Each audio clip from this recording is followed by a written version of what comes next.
Welcome to Biggest Geekest. We are your hosts. I'm Randy. And I'm Joe. This is episode 175 of our show. The date is Tuesday, January 23rd, 2024. I again did not change that, but I said it right. See how you are? Hit copy. That's a I copy. thought I had the copy and paste done, but apparently my skills are down.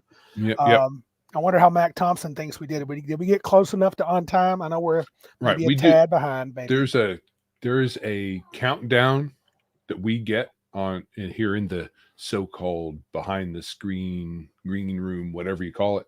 Mm-hmm. And it may differ from whatever your local clock will say. So we're like wizards.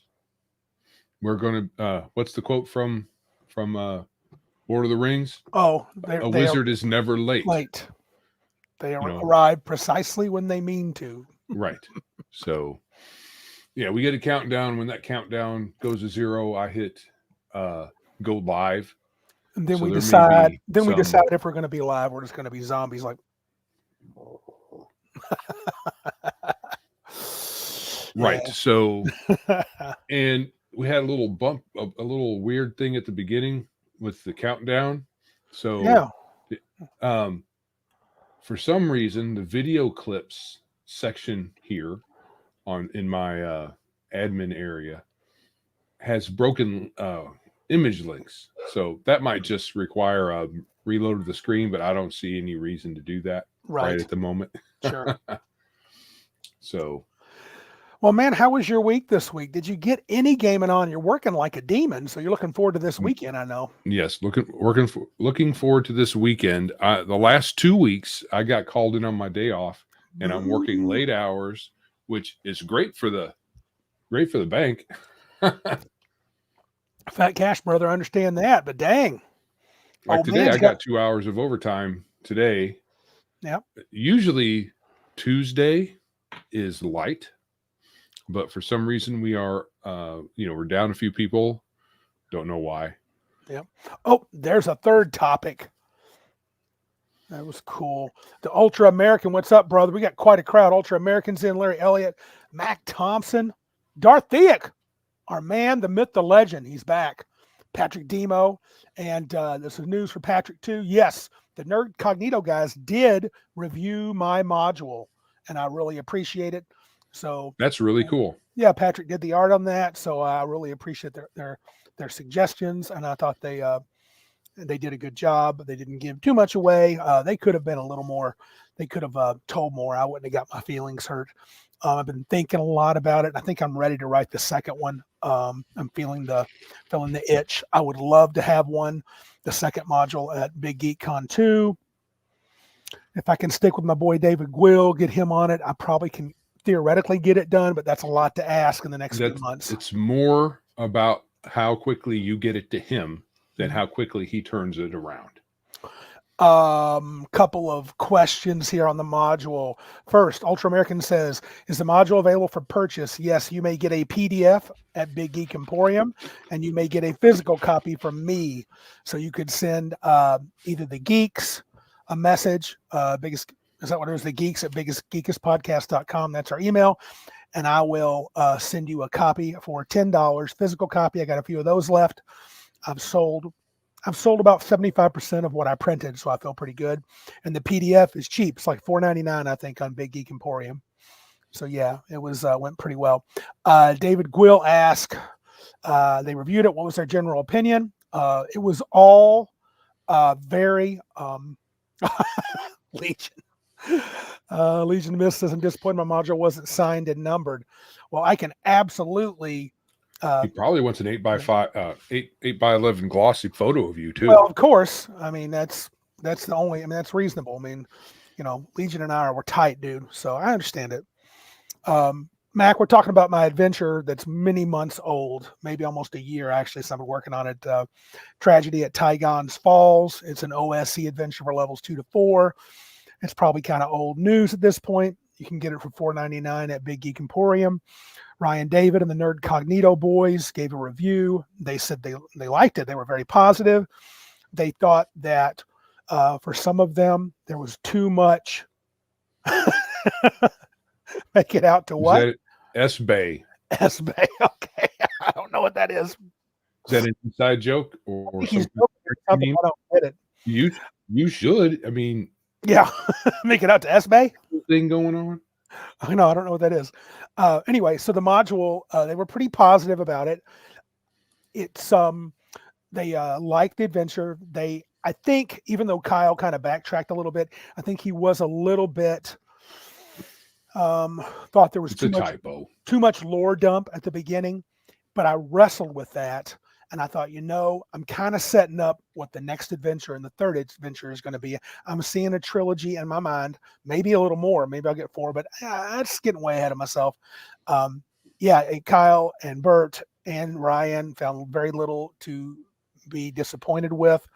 I'll have some leftovers. Hopefully not. Hopefully they'll be sold, but I'll have some leftovers at Big Geek Con too. Thank you, Darth, for getting a copy there. But the physical copies are $10, and I will mail them snail mail if you want one. And the $4.99 at Big Geek Emporium. They did mention that they thought some other sort of minor quibbles was that it was a little too glossy. The colors were a little too vibrant, especially for the tone of the adventure. I actually like that. I like that kind of dichotomy. So I think that was kind of cool, honestly. And they thought the art on the outside didn't quite match the theme on the inside. But then again, they didn't poop on the art. They just said it seemed a little more, I guess, Patrick's style can be kind of fun loving because he kind of does he does it kind of bigger than life, which I love. And well, your stuff is dark and gritty, so maybe they expected that too, right? And they said that was a little bit off-putting, but they loved the adventure, they loved the map. They thought the dungeon part was cool. I've got bigger ideas for the next one. We'll call you the M. Night Shyamalan of module writing.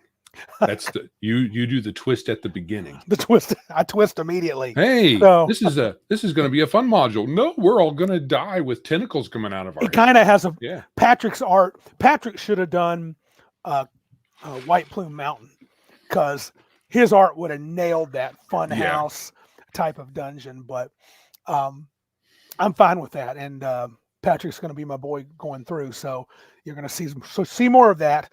Though we may talk about some little twists and stuff on the next pass through. I think Patrick's about ready to get working on that. So is the next one going to be a sequel or a prequel? I really should do a prequel to keep with the theme of modern day. M. Randy Lovecraft, kind of. Correct, David Gwill. Not the quality, the art style. They said they thought it would match more of kind of a darker tone, but I don't know. It might even just change the color scheme would do it. The art itself that was part of it, was the red, the glossy red. That was my choice. I liked it. David made some suggestions. We'll see how the next one comes out. This one was 22 pages. I would like it to be longer. And we'll see. Maybe this one will be 35 or so. So, but I was very, very humbled and pleased that the guys liked it over there. So, Module 2, the prequel. Module 3, the gender swap retcon. Right. Let's just kind of wait. David Gwill says he can change the color if you want, make it darker. And then when I do a reprint, that means the bright red color can be the collector's item. Yeah, we can make it all sepia. Sepia is kind of the dark and gritty color for everybody. So that's pretty make it funny. all sepia. I got a feeling my stuff's not going to be collectible, but that's cool. So, but it will if you put an 8x glossy 8x10 glossy 8x10 glossy as a centerfold of you. Well, if one of the guys on here or people watching want a physical copy, I'll put a big picture of me on it, and they can do that. So, Iron Man, good point. He says a baby Bulette is cute, not dark. He's right. Just a little baby. Oh, sure. That would bite your arm off. Right. At the very least. Yeah. Patrick said was the blood supposed to be black? I can't help if there's bright red at that point. Right. Make it sepia. Yeah, and they were kind of. They said it. I think they said it would fit in pretty well, and that's why I wrote it there. But I got to thinking about the lore dump at the beginning. I wish I could have streamlined that. It's not very old school of me. Can you to do make it all a that. sidebar? Possibly, but I think there's things in there that need to be known should I actually get around to having a sequel, because things will But- come into play that the dungeon master has to know. Well, sure, but you can do that in a sidebar too. They still can know it, True. I see. Oh, so that they wouldn't have to read it, you mean? or they can Read it at their leisure. Yeah. And you can indicate it, right? Yeah. So as they're going through the meat of the module, the text in that part can refer to see sidebar on page blah blah blah, or see sidebar to the right for more details. I'm going to type for Mac the name of the module, Tragedy at Tygon's Falls. There you go, Mac. But yeah, it was kind of cool to hear people review. I was a little nervous because Ryan David texted me this morning. He's like, dude, we did the review of your adventure on the big show. And so I said, okay. And then on Twitter, I was like, good, bad, or ugly, give it to me. Then after I said it, I was like, I'm not sure I want that. So it was cool. Right. So this is addressed to you, but I'm going to read it because I'm going to read it. From David Gwill, I have an idea for a picture for the glossy in a similar vein to the Biggest Geek Centurion pick I did a while back. So do you remember seeing that? Yeah. It's basically the Centurion from Life of Brian. I need to print those off and send with them out. my head stuck on it. I know. You should do something like that with me, and I print it off and throw David a couple of shekels and then see just slide them into the adventure. Be great. I wish I had it with me. Patrick, we did a white elephant exchange. I don't know if folks here know what a white elephant exchange is, but you're supposed to give things away you have laying around or something quirky. And Patrick gave the best gift one year. It was a picture of him. It was like, to my number one fan. And he's like doing this. It was so cool. I literally made it an effort to get it. Oh, there you go. It's a neck to ankle swimsuit. Heck no, Speedo. Nobody wants to see that. What's up, Shadow? Anyway, Definitely go ahead. Definitely won't be able to post it here because then we'll get our channel canceled.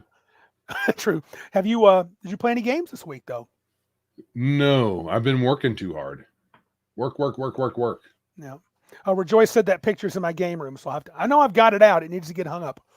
I did game last Saturday. Had a good day with the guys for the Minders group. I played Savage Worlds again, and dang it, I love that system. There is something. I mean, I'm not saying it's the most fabulous thing in the known universe, but I really have fun with it. It's simple. For me, it's easy to prep. I think I don't worry so much about when I prep an adventure. I don't worry so much about the details as I do in other systems. Don't know why, but I do love the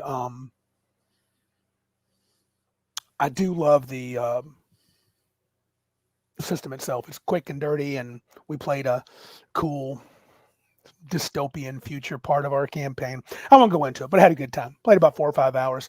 We did have our friend Darren. Remember Darren H? Everyday Heroes? Yeah, no, it's not Everyday Heroes. What's the system again? It's Savage Worlds is a system for a core. Gotcha. This is the game that's kind of a quantum leap type campaign. Yeah. And we had it going for about a year, and it hasn't slowed down. So we're having a great time. We we Discorded in our buddy Darren H from Cabin Con, and he played a little bit. Got to work on the sound a little bit. So, but it was good. It was a good day. Fun stuff was had a good time. Almost got killed by some crazy spiders from another planet. So it was fun. What else do I want to talk about? Oh yeah, I got this yesterday. This is The Dreams in Gary's Basement. It is a DVD by a Patrick Kilbane. It is kind of I wouldn't call it the flip side, but it's basically a biopic or a biography of Gary Gygax. It was way behind on Kickstarter. I had kickstarted that thing, I want to say 2019, 2018. I think I got in on Backer Kit actually. Oh yeah. But dude, so it's been a long time, 6 years since I had kickstarted it. There you go. So here is the pick that I was talking about, the Centurion pick. So nice. So we could have that as a on one side, and then something appropriately similar, right, for you on the others, with you on the other side. Right. Cool. But this was I watched it last night as soon as it came in. I really enjoyed it. I have Secrets of Blackmore, but for some reason I can't find it. You walked into trouble, son. That's what Ryan David said. What has he walked into? And I want to compare the two. So once I find it, I know it's laying around here somewhere. I'm going to watch them both again and compare and contrast. I do not think they are fully at odds. I think it's a fair viewpoint. Luke Gygax in particular, I like when they bring up the question of Arneson and the physical issues and the lawsuits, that Luke said, yes, I'm probably biased because he was my dad, but this is what I thought. And I'm going to watch them again, but I have an opinion about how things worked out with them, and it'll be fun to talk about. And I may do that as an episode. We may do a little review if I can get Joe to watch it too. So, right. So that sounds good. Are we ready to roll into the topic du jour? I think we are. Okay, let me do my thing because I need to set this up just perfectly. So this is the feel of what we're shooting for. I'm losing in this game. I'm trying to impress upon you. When I'm saying my own individuality is so unique. I'm an impressive motherfucker now, wouldn't you say?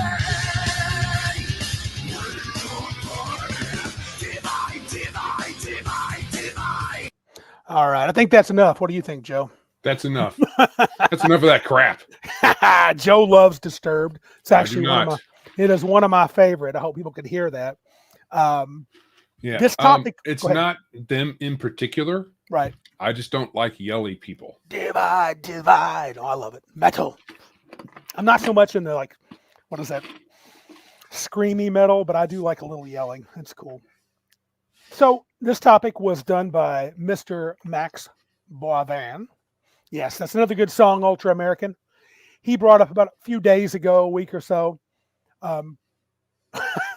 No, I call him an awesome band. Elle said, is that what you call a garbage band? All right. But Mr. Boivin brought up the idea of it's okay to divide the hobby. I watched most of this video. Joe will provide the link. I would suggest you listen to it. It's really good.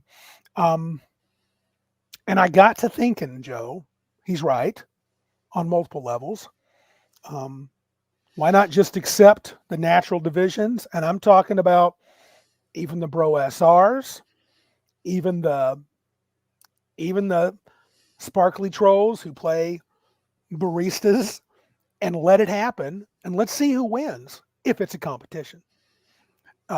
Which it's not, but I'm just saying, we say still see what happens. If 4D role playing is the elite, it should draw people. Maybe not. Maybe people don't want to be elite.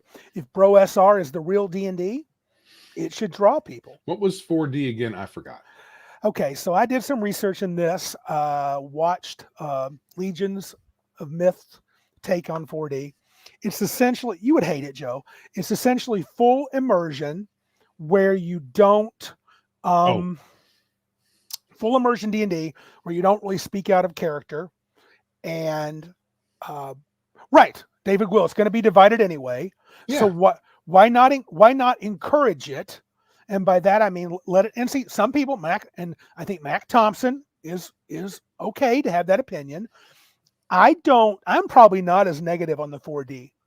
I could probably sit in with Max and them. Well, it's really the 28 millimeter DM, and I think Shauner. It drive people crazy, but honestly, I could probably play at Shauner's table. I probably could. I'm not saying it wouldn't. What gets at me is some of the pretentiousness. And the fact that if that's the way you like to play, that's one thing. But if you say things like this is the best way to play, or we're elite, and blah blah blah. And you can say that if you like, but it's and I think you can do this. I mean, if you want. Ultra American says, remember, gatekeeping is good. I think you can if you want to. I think what you can do is just say, look, screech about the eliteness if you want to. Who cares? And we can complain about it, and they can complain about us that we're lesser D&D players from the BrOSR or the Free Kriegspiel or whoever. And because it used to be a thing where when I was going to Gen Con back in the 90s, one of the big competitions was a little bit of the card flopper stuff with Magic, and then the LARPs. The LARPers were considered, those are just, pure actors, or they want to be actors. And we thought that's dumb. I don't think LARPing's dumb. I could do it. It wouldn't be it's not my number one on my list. I could even do the BrOSR thing because honestly, I'm not always against political intrigue, but it would wear on me over time. I think I'm somewhere else in my gaming. Right. Well, the thing is, all of these we can consider all this stuff tools in the toolbox if you want, and use the different things whenever you feel like you want to. If you want to have a session where once you get your butt in the seat, you're not saying anything that's not in character, I think it's kind of silly. But but that's a play style, but it's not a superior play style. I don't think there's any such thing really. Arnman says, and this is a good point. I don't know all the statements that were made. He says, I didn't agree that 1D and 2D definitions included that the games were railroads. I just don't know where they're getting from the D part, like dimensional stuff, like one dimension. What is one-dimensional D&D where someone, and I guess I'm trying to guess, takes a module out and reads the box text word for word, and all people do is move their minis on the board to fight. Set up the naming convention itself is pretentious because whoever came up with it is 4D, of course, is super awesome, huge brain stuff, but 1D, whatever that might mean, is lesser. So it's kind of weird. And L says this. Max is right. 4D has no real GM. All players are also GMs at the table. It's just a session of improv pretending. When I say he's right, that's what it seemed like when I first watched the video of 28mm running his Traveler game. But I need to watch the whole thing to be sure. Oh, thank you. L says, yeah, Rick. Rick is the 28mm guy. He's always been cool to me. If you really want to understand 4D, see Rick's Game Master prep videos and read 28mm post with the list. Yeah, sure. That's fine. Mac, go ahead. Do your thing. So Shadow and Sun says, a superior game is one that everyone at the table enjoys and can't wait to play again. Yeah, precisely. Agreed. It's irrelevant of system. It's irrelevant of any particular play style. It's just, did you guys have fun? You want to come back again? Then you had a great game. Yeah. Mac made a point about my comment about LARPing. I ran and played in LARP Vampire and Werewolf for years in the 90s. It was fun. We didn't act like we were part of the elite thespian crowd, though. Yeah, I never thought I don't think they thought they were elite always, but I did think they were kind of weird. I thought the makeup vibe for some a subset of those players that felt that role playing in Vampire was a superior thing to D&D. We don't play D&D. But I'll be honest. We play Vampire. Yeah, I got some of that. I got to be honest, though. At the end of my second edition run, when I played second edition from beginning to end, my games were becoming pretty talky. Joe wasn't around at the end of second very much. I ran Planescape. I ran Ravenloft. To me, it was natural places to let things to be more role play, be more story, be more political intrigue. And so I let it happen and I enjoyed it, but I can understand the disappointment. Patrick says nobody wants one D&D. What was that we're talking about? Not exactly, but one D&D is even that, dude. If that's what you want to play. If you want to be on a computer all the time, moving things around on a virtual tabletop and just, continually rebuying all your stuff and, upgrading and keeping a subscription going because that's what they want. I can hate it because there's a question, right? I'm not going to say let's all be excellent to each other, but I wonder if we shouldn't all try to be excellent.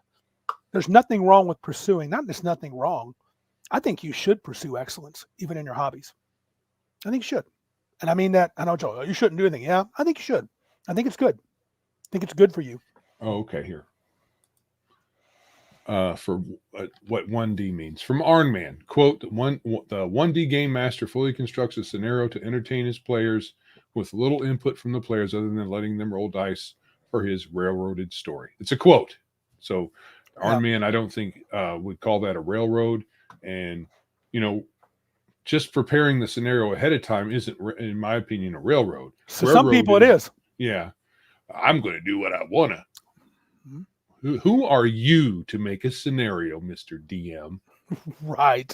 I mean, it's such a weird attitude. It is a weird attitude. I don't know. I'm the guy running the game. But in the 4D situation, I mean, I don't know. Maybe you show up and go, last we left off, what were you guys doing? Because I had nothing to do with it. I mean, I don't know. Maybe you like to be maybe you're kind of voyeuristic if you're the DM at a 4D game. Here's the next part. 2D, yeah. The 2D, also from Arnman, a quote, the 2GM may opt to listen to the player in character voices and integrate banter into the GM's railroad story. Okay. So it seems like if the DM or GM comes up with the scenario beforehand, that is per se a railroad. The only other options, oh, really? Then he says the only other options are 3D, fully in character, then 4D. How is 4D not fully in character? Oh, I guess they both are. But they you both can are. leave, But the but difference between 3D, character. 3D and 4D, I think looks like 4D has all the, no real DM bullcrap. So I guess my sessions might be 2.5D because I do tend to write adventures and get ready and see what the players do. So. Right. So David Gwill asks, Ultra American. Does the whatever D stuff have actual definitions, or is it like OSR mostly means whatever you want? So our man quoted those things, and there's probably somewhere that may get more precise in the definitions. I don't know. But it seems like there's enough there to make it practically whatever you want to. It's fairly subjective, seems like. I think Legion may have it here, a more clarifying definition. 3D is in character, but reacting to the world. So sandboxy. So you role play in character, but you react to the world. 4D is the players can improv. Okay. Oh, Arnman says, by their definition, Big Geek Con, all the games there would be 2D. Right, because the DM... Now, to be fair to them, if that's how they define it, okay, all the Big Geek Con games would be 2D because we prepared an adventure. But when you have a 4-hour slot, if I have a 4-hour slot to run a portion of Tygon's Falls, which I did last year, and those guys have been like, we're not doing it. We're going off a different way. I'd have probably winged it because I was very excited to be there. But deep down, I would have said, you're a bunch of dicks. That's what I thought. That's the truth. Because the truth of it is, at a con, you got to play that way. You gotta jump in and join it. Now, I'm going to also say that if you as a play group like the 4D thing, it is a play style, and that's fine. It's none of these play styles I really have a huge problem with. Many of them I won't really care for, but it's fine if you guys want to do it out there in the hobby land. The problem that I will have is when people start saying dumb crap like this is the best way. Yeah. Per se. Not the best way for me or for that person, but it is objective or it is objectively superior, which is what the BrOSR are always saying. Or certain BrOSR folks on Twitter will make the objectively superior claim, which is ridiculous. Yeah. Some people says they create equally, but let me see here. The players, I'll start with Doodle Squatch here. A couple of good comments. Doodle Squatch, welcome. The difference between 3D and 4D seems to be just a courtesy given to players by the DM to help create the environment and narrative. I've done that. Yeah. I agree with David Gwill. He says that doesn't make sense because you can prep an adventure. Players can still react. Absolutely. Iron Man says that I don't think 4D players create equally with the GM, but rather create things that would be there, such as going to a public restroom without asking if there is a restroom. Yeah. And as long as you're not saying, well, I'm just going to pick up the Vorpal sword. There's no Vorpal sword in the Goblin Lair. Railroad. That's a railroad. Yourself. Yeah. Objectively speaking, that is a railroad. No, Ultra American. I don't believe we're talking at all about additions. No. We're talking dimensions of play, 3D, 4D. Okay, this is super pretentious. It really is. But you know what? If that's what they want to do it. L might have the short version. 1D, I move my mini to the table. 2D, is there a knife on the table in the room? 3D, I go to the table, look for a knife. 4D, I get the knife from the table. That sounds like my understanding. Yeah. But it still sounds like poop. I mean, and when I mean poop, I mean, yeah, you are getting on that you're getting down that road of my poop doesn't stink. Look how good of a player I am. Or it's an all or nothing thing. Correct. You can do all of that stuff at the same time. You can do all that stuff in a particular session. I've probably played every version there. Yeah. I have probably played a version of 4D where what's Bo Paint's Mini say? Bo Paint's Minis says, I am waiting for Donald Trump to introduce 5D. Well, that's where you dress like your character. Well, what it is it's Donald Trump announces 5D, says something that doesn't make any sense, and then all of his supporters say, just wait. It'll make sense. And it never does. Doodle Squatch. With 4D, the players railroad the DM. And yeah, you're right. It shouldn't cause a big controversy. I think it's just more of the, it just sounds a little, if they would have said, look, we play a game that's more like this, and it's not like I haven't heard of this. This is not new. What they're doing is not new. I've heard of people that do this. And just say, and I think what Boban was saying, yeah, we're just doing what we do. I don't know if he's one of the ones that's been trumpeting the superiority of it, how you're lesser. But I think the labeling of 1, 2, 3, 4, as if you're on a hierarchy of better gaming, that gets especially under people's coupled with skin. calling it with the dimensions, right? Mm-hmm. You're two-dimensional thinking. You're And not three-dimensional thinking. So weird. Yeah. Patrick's got it. I want a 20-dimensional thinking. That's one of the, or 100-dimensional. That's one of the highest dices. Yeah. So people talk about fracturing the player base, and that's why we should be gatekeeping so that we can homogenize things in a sense. Right. And it's not ever going to work. Well, we talked it didn't really work even when there was only one game. Yeah. Right. Yeah. When D&D was maybe one of 3 or 4 games. Even when D&D first came out, it was, well, I'll get to that. I'm going to save that for this when I describe it. By the way, if you can get this, get it. It's worth a watch. It's about an hour and a half long. It's a really good little video. It's on par with Secrets of Blackmore, but it has a different spin. I think it's where I didn't think Secrets of Blackmore pooped on Gygax in a full hardcore way. They definitely do not poop on Arneson, but they do. They might be a little more needly than the Arneson guys were. Maybe not. I don't know if I guess I can't ask this question then. Well, I will. So, because we're going to lead into the next one. What is our play style? I mean, we don't have to be 1D, 2D, 3D, but thinking of this is kind of a play style approach. Where do we fit, Joe, do you think, when we play? Are we at 2.5? Is that a good way to say it? we're all over the place. I agree. I mean, sometimes we'll have a session spanning combat, and then we're all like, that was awesome.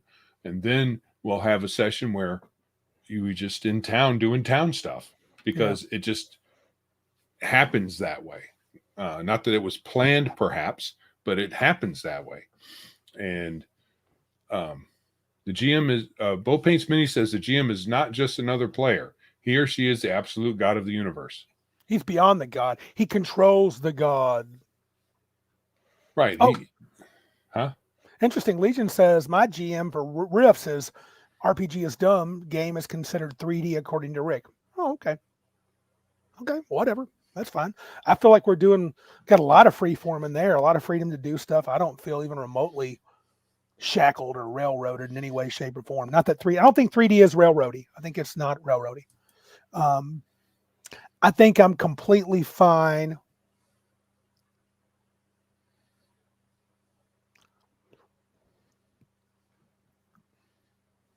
I'm completely fine with 2 or 3 maybe if we're gonna, but let's not do 3D. I think we tend to I don't think it's a really big deal to classify. Oh, it's not a big deal. It was an interesting question to me. Well, the thing is it depends on what day you're talking. Yeah. And our groups are too big. Our group's too big. Correct. And which subset of our group, right? Yeah. Some are more into the role playing. I don't really think that we ever get to fully 4D according to this stupid list. No. But you're fine with a player wanting to grab the football and run with it narratively, as long as they're not placing things in there that they shouldn't, like you were saying, the Vorpal sword. Too much liberty. It's a dangerous thing to give the players. I mean, players when they don't have that much control, they're dangerous. But if they have a lot of control, the game can it can get silly. Yeah, what if you have 4 or 5 players at the table, especially if they want to go in completely different directions from each other and the DM. I mean, if we're at the town and Joe decides, someone asks him, "What are you doing?" Well, I was talking to the farmer, and he said there was a dragon not too far from here. Now, if that's all Joe says, that's not a problem for me, because if I don't want it to be true, he'll be wrong. The farmer will have lied. If I want it to be true, I can do whatever I want. But if Joe says, what's that? What's L saying? L says, Randy, I would rather know the rating of your game on the Scoville scale. How will your eyes burn and your mouth dry out from sitting in your game? Like hot food. Scoville is hot food scale. Oh, because you like hot food. He's saying it because you like hot food. L, I would say that can probably best be answered when you see me get GM, which is on the horizon for this year. It's going to happen. I'm going to GM on the stream. I'm going to GM live. We're going to do it live. And or we're going to do it. Maybe we'll record it and then put it up as a video. But I think I'm going to do that. And I want to let you guys see how I DM, so you can see Joe cry when he doesn't get magic items, which is hilarious. Hey, we did all this dangerous stuff.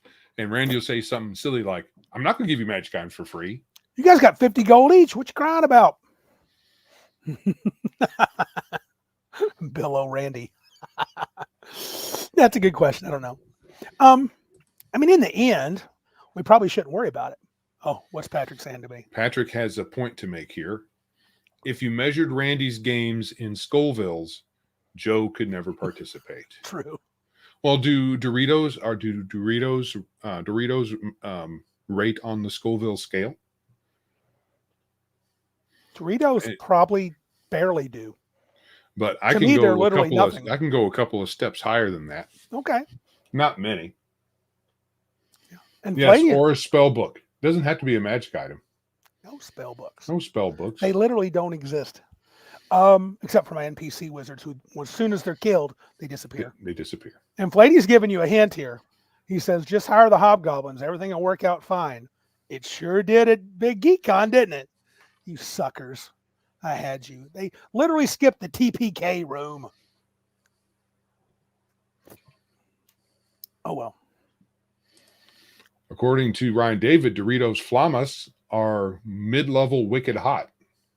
Never had those. Sounds like I need to. If the food package has flames on it, I avoid it. The boy here, Mr. Duncan Bradley, he's not kidding. He can do the hot stuff. I think he can beat me. There's another colleague I know at work that can definitely eat hotter than me. I'm not like I think I've said before, ghost pepper is my cap, dude. Anything beyond ghost pepper, I'm kind of punting. And I really like habanero and lower. That's better. But anyway, so yeah, that's interesting. I don't know. I agree. I don't think we have to categorize ourselves, but I think it'd be interesting to think about it. But as you said, with 20 gamers, and man, the more this year we're going to have 2 or 3 new people at Cabin Con. Who knows how we'll expand our gaming group? So it's like it's all over, and none of them are absolute. The other issue with this is some kind of absolutism, right.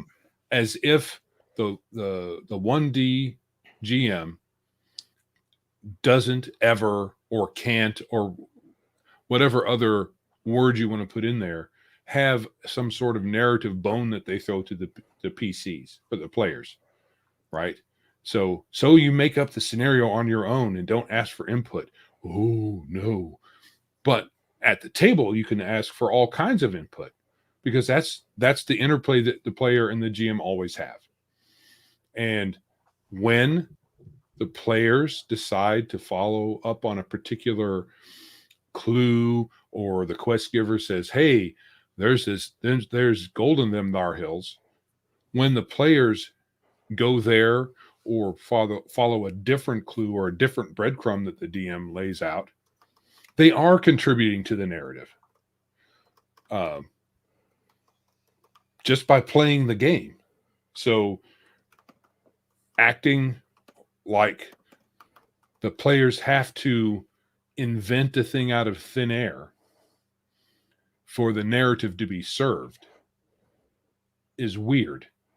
Yeah. I mean, the DM gives the players several options. The players pick a particular option, and they have interact with NPCs. All of that is kind of part of the narrative. So I don't know why people have to hem and haw about, I want part of the narrative. Play the game, dang it. All you got to do is play. You are contributing to the narrative of just about any role-playing game that you are playing. I agree. A couple of side questions because they're fun. L claims that Ghost Pepper is only exceeded by Carolina Reaper. I'm not sure, and I can't eat anything. I said Ghost Pepper is my maximum. I can't say that I fully enjoy eating a Ghost Pepper flavored thing. Patty asked, is that flavor? There is some to it. It's almost, for me, it's almost too hot to be considered flavorful. I wouldn't choose to eat a ghost pepper. Like we have, Larry Elliott brought ghost pepper cheese to Cabin Con, and I put it on chicken or steak. And yeah, violence. I agree.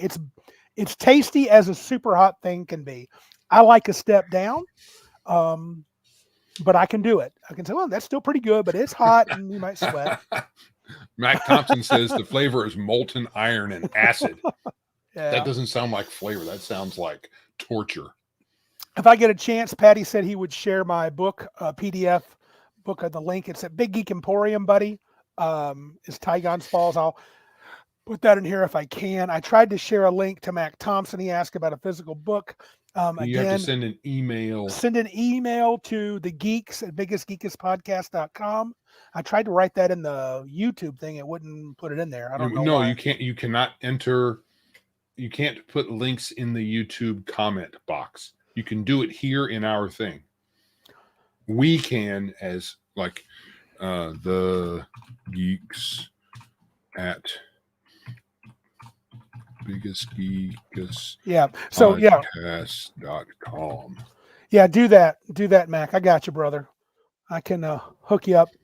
Oh, wait a minute. So you did it? How come I couldn't do it? Say that again, Joe. Why couldn't I do that? Because you suck. You did it in StreamYard, didn't you, Stinky? Yeah. Here in StreamYard, we can, because we have permission to do it from here, but you cannot do it. You can't do it from the comment box because people can because it's Possible people spam can fest. do weird things in there and screw things up, so they don't allow anything. Fair enough. Just Fair plain text. enough. All right, cool. Oh, anyway, why don't you tell them to do the things, man? That'd be cool. I think we're kind of done with this topic. What do you think? Thought it might be short and sweet, unless you got more to say. No, I mean, really, all I have to say is Subscribe. subscribe. Look, we all have our own play styles. I'm not going to say that every table has its own unique play style that's not duplicated anywhere. They're pretty close. There's lots of different subtypes, but who cares what style you adopt at your table? Mm-hmm. Most of us could care less what other people do at their own tables. I care. Care is a strong word. I'm interested.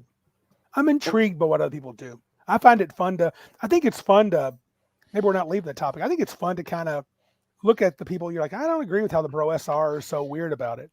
I don't agree so how being a little player... interested in seeing different play styles is cool, but that's where that's the end of it for me. Oh, you got a different play style. What does it involve? Oh, okay, that's cool. Moving along. Yeah. But for some people, they got to whinge about it, and for other people, they've got to say that their play style is better than your play style. It's weird. What does it matter? I mean, superiority is weird in this. It's a hobby. I think in role, well, you can have the hobby of archery, and it could matter. But this is not that. It's not a competition either. No. By definition, I got to know now. I got to look it up. What? So a hobby definition: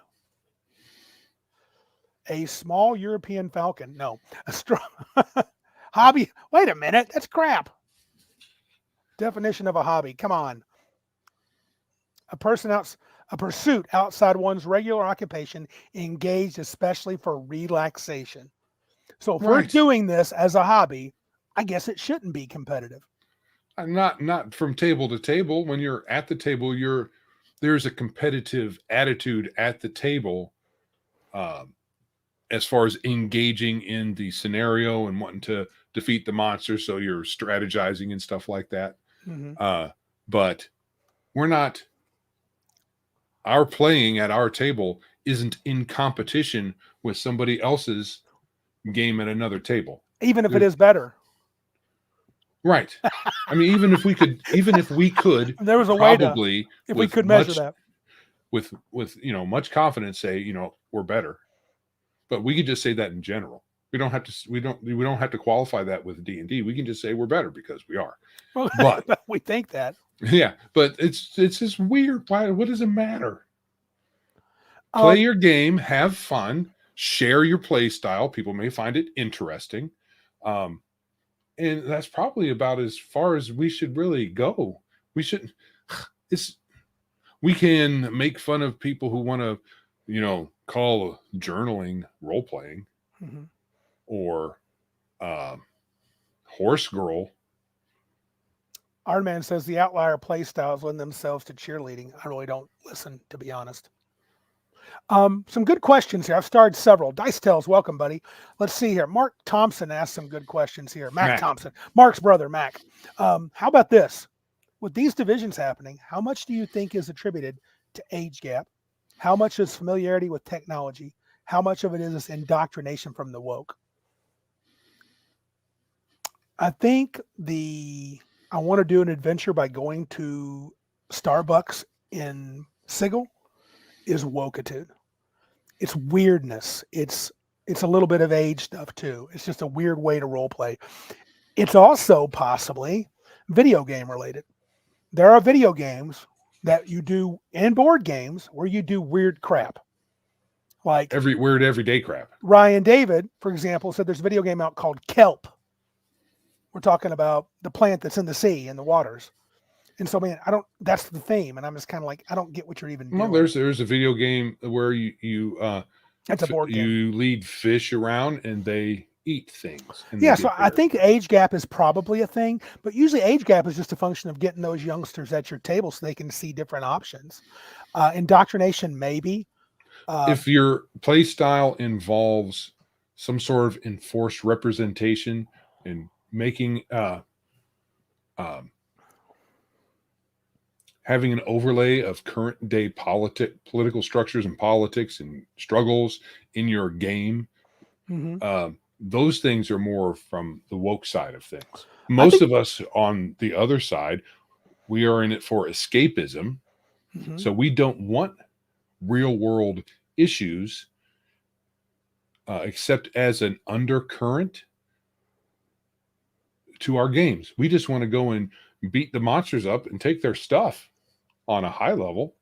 I think the technology part that was interesting, because I think some of the younger people that have learned to play D&D on a VTT or had to do it because of the COVIDs, I wonder if they just prefer it. That's where D&D is moving little dudes around a pre-made map, so they're engaged visually, and some would say then their imagination gets stunted, but I don't think that has to be the case. But they may like a certain sort of thing. So I mean, yeah, it could have a play. I think it very could. And then Mac follows up, and I got several other people with good comments, so don't worry, guys. I've started a lot. And how long will divisions persist now that all this woke DIE, I corrected you there, it's DIE because you will die, stuff is beginning to backfire on them, and corporations are beginning to pull back? We're always going to have different play styles, but at different tables. Always. Agreed. Because we're different people. But you wonder if there's a type we're seeing more and more. Maybe. Yeah. No, we're going to. Sure, we will. Now, whether or not many of them will persist in saying that it's superior or you're a white supremacist if you don't play this particular way. Right. That's going to wax and wane, but we're always going to have different play styles. Right. Let's see here. Patty says, I'm always interested in hearing how other people play. I only ever offer commentary if I hear that they're playing a rule wrong by accident. Anything else is whatever to me. Okay. Even if they're playing if they enjoy playing the rule wrong most of the time, I don't care. It doesn't really, I never feel the need to say anything about correcting somebody with a rule unless they're saying, man, I just discovered this is the right way to play, and this rule says this, and even then I'm not going to comment. I just don't care enough. Right. That's true. Dice Tales brings in something a little controversial. He says there are aspects to style of role playing that have an impact beyond your table. I doubt it. I'm gonna follow him up. I'm not sure I'm with you on this, Dice Tales. It does matter, because if you have a poor play style, how do you define that doesn't sustain immersion and fascination, then you turn other newcomers away from the hobby. I don't think so. You can't expect everybody to gel with you at your table. They may not like your play style, but they may like the game and go somebody else's table. I think you can leave a bad taste in the mouth of somebody who is new to the hobby. It is conceivable. I remember going to a table and I hated their play style, but it didn't get me out of the hobby. Yeah. So he says, I don't think you're an elitist. He says, I'm not an elitist. I don't think you are, Dice Tales. I would welcome anyone and all, but I do believe that our hobby is harmed by people playing in games where they sit there and roll D20 to do combat for an hour. I don't think so, because I think they're welcome to do that. And there are people that enjoy that, dude. There are people that are grognards older than me, and that's what they want. Right. They just want to move through the dungeon. And there's 3rd edition guys at my age and younger that loved just moving things through a map, little minis, and fighting. And the role playing was like, yeah, I'm going to help you do this thing. I'm going to kill the necromancer for you. Then they go in and do it. Right. And most of the immersion for them happens in their imagination and their own Correct. mind. They don't feel the need to even talk about it. Right. But yeah, I get it. Lots of more comments. Let's see here. I don't know if I agree with you, El. I don't think immersion is like 4D. I do think immersion is, for me, it's important to have it. Well, let me rephrase it. I have more fun when I have it. Yeah. Destel says he thinks that, we're talking to Patty, the taxonomy is a problem. However, 4D is a style that keeps people immersed, fascinated, and challenged with new challenges. Maybe it does, maybe it doesn't. But that's not the only way to keep people challenged. Correct. There's all kinds of ways to do that. Yeah, I agree with you, Patty. I liked hearing how Miss Patty says Mr. Max talked about it, but I don't think I think it gives too much power to the players. For me, yeah, I'm kind of past all that. Right. So if you're a player that wants that, you find a DM that and a table that provides that. If you when you play, you want to just blow off some steam. You don't want to have to come up with stuff on the fly. Because a lot of people, they just want to play. Oh, And Elle asked me to qualify. I didn't read his whole statement. He said, Dice Tales, immersion's like 4D. The term has no real meaning as it varies from person. Okay, my bad, Elle. Did not mean to paint you in that light, sir. My bad. right. So immersion, like we were saying, differs from person to person. Mm-hmm. And immersion is not required. Disco Barbarian, laying it down. Not every table is Yeah. for every person. I don't think Right. it pushes people away. I don't think you can play in such. Well, I can say this. I know that I had a player, a young lady used to live up here in Michigan, and she played, and she told me that she was married to one of our players at the time. Later, they got separated. She left. She said, Randy, I'll play D&D with you guys. I want you to know I had a really bad experience in high school. I don't think I like it. She played 30 minutes at my table, and she was into it. And at the end, she was like, that's a completely different game than what I played. And so I think you can turn people off. You can turn people off. You can turn them onto the hobby. I think it's very possible. And if those people, go ahead. I get it. I just think those people, can't be helped. I don't think I can do a game that everybody will love. My experience, which is purely anecdotal, is I think I can run a game that a pretty good variety of people can enjoy. Yeah. They wouldn't all say, oh, I love Randy as a DM, but they all would probably say, that's a pretty fun game. It was a fun game. Yeah, it's pretty fun. Yeah. Yeah. Fun it's a game. We're supposed to have fun because that's what happens when you play games. I have annoyed players. I have annoyed this player. Yeah. I've done things that he would fully even today say, I disagree with that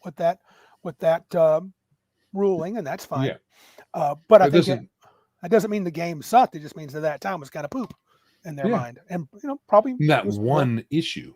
I'm not a one issue player. Well, and it was probably one issue in that one instance. Right. Yeah. So, right. I know that Dice Tales is probably trying to shed a good light on 4D, and that's fine. There's some people that like that, but yeah, it's not for everybody. And our play style that we generally play at our tables isn't for everybody because some people want the whole thespian thing, and I'm going to call it that. They want it. I don't want it, but I can do it. Dice Tales, don't feel bad at all. No need to say anything. He says he wants to say that reasonable people can differ. I'm here to argue in terms of rational argumentation like the Greeks. Not here to. You are not demeaning us and you are not belittling us. I don't feel that, sir. It's all good, brother. Okay, yeah. He put that as, that's what I was reflecting too. Yeah. There's lots of people. There's lots of different styles of play. Yeah. And there's plenty of, there's people that talk about doing lewd things and they say that's part of the game. If that was when you played D&D for the first time, the other players were getting all lewd with you. Mm-hmm. Most of us who are geeks, we get kind of weirded out when people do stuff like that. I think that joking around. Me too. It's got to be, and I wouldn't do it with the opposite sex. I'm actually more likely to be lewd with Joe and my friends, but with this young lady was with us, I think that was part of the problem, and part of it was stupidity. I can't remember what it was, but it's something to do with a gelatinous cube and somebody like snorting it up their nose, and they were just doing silly stuff. And she's like, I don't even know what we're doing. And then she got in my game and she's like, this is great. Because when I talked to her about, you talk about somebody about, oh, what do you think about Lord of the Rings? What do you think about fantasy? What do you think about Willow and these books and different things? She's like, oh, I love that. I'm like, you will probably like D&D or at least consider it. So Weird Guy makes great points here. My games are fun. Awesome. You just have to accept me as your Lord and Master who never makes a mistake as a GM and bring pizza. Easy. Right. That's but all. We have to point out that these days the word master is a no word. We do. It's supreme. It's a colonialist lingo that you should be ashamed of. Yeah. I think in the end, I'm good with the division because everybody's getting the things they want out of the hobby. I'm not good when one version, and this is where a lot of us will say, you know, the blue-haired people that play D&D, and that's kind of harsh sometimes, but whatever. They do their thing. They want to play a transgendered elf at their table, and they want to have a romance. I think it's dumb as crap. It doesn't feel like it's not a D&D game I would sit down and play, and I could just say, let it go. And the BrOSR, I could say, let it go. 4D people, do your thing, man. Knock yourself out. Cool. Just don't come back and say I'm doing it wrong, and don't get mad at me because I'm somehow not, I'm kowtowing to the man. Right. But there's going to be lots of play stylers out there who will say that they are superior or elite because that's what the BrOSR does. And us saying you shouldn't isn't going to stop them from doing that. So what we will do is point fingers and say that the folks on that side of the hobby, the BrOSR, I don't think it's all of them. I think it's only a couple of weirdos on Twitter that are we're elite, yo. Those guys are dumb, not the whole BrOSR.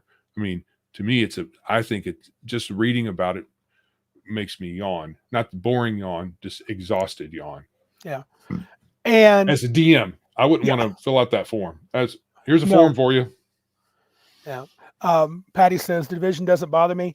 Do your thing, play your game. It's when the attacks become personal. And I think there's a lot of people in our neck of the woods, on our side of the table, and I don't mean political, just the way we kind of think about it. I think that's how they do, man. You got to, look, I think the way I play is the best. Some of you guys would sit down and play and say, dude, Randy hasn't given a magic items in 9 adventures. I'm out. I mean, Joe's been playing with me for years, so I would say I'm doing something right. So what happens is you have times when you're weak and you do hand magic items out. And then you're like, really regret giving those 10th level players a +1 sword. I do. I was so weak. I can't sleep for days when I do that. My campaign is completely broken. Yep, have to get on track.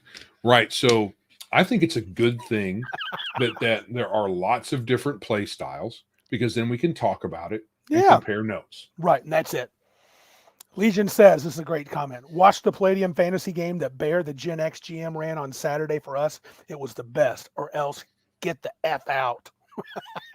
The best, yo. Okay, segment number 2. Shall we transition that fast or not? Because this is not, I don't think Joe you didn't even take a breath. No, that's how I do. I mean, not a full one. You sucked it in, but you didn't let it out. And topic number 2.